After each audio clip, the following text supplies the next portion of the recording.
Welcome guys to a day in the life of a college student in PUP.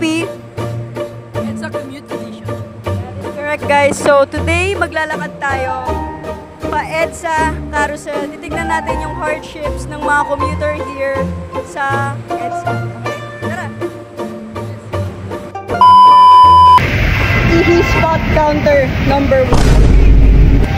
Grabe, ang baho! Kitang-kita pa dito na bawal uminom dito.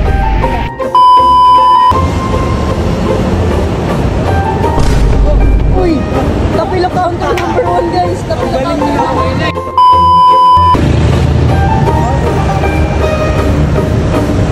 Sige guys! Grabe, bakit ganito yung daan dito sa EDSA? Grabe guys! Kaya pa ba? Kaya pa ba? Sobrang sikip na ng daan eh. Init? Grabe! Grabe yung daanan dito sa Ortigas. So, andito na kami ngayon sa EDSA Ortigas. Bakit dun sa, pupunta dun sa EDSA Carousel. So, Finally! Malapit na rin. finally, dumi na ng sapatos niya. Apak ko na guys oh. Ang dami nang nakaapak. Ilang beses din kami natulak. Grabe yung daanan, siksikan, mapangsin. Daming puno. Parang Hunger Games. Dami Also, pagdadaanan. Also, pakit na kami sa MRT and bawal actually mag-video. So, makatulog. Finally guys, nandito na kami sa EDSA Carousel, Ortigas Avenue. Ayan, grabe yung pinagdaanan namin. Ang init, ang sikip, ang dumi. Sana mapansin natin ng gobyerno ng walkway na to.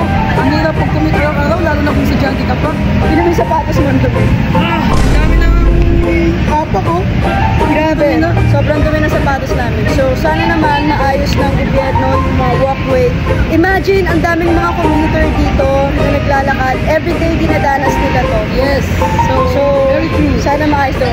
And that is it for today's vlog time. Share your experiences.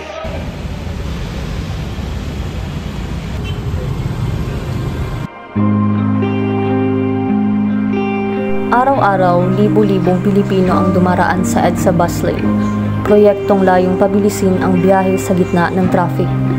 Pero sa likod ng mga linya at pila, may mga kwentong naiipit sa pagitan ng trabaho at pangarap.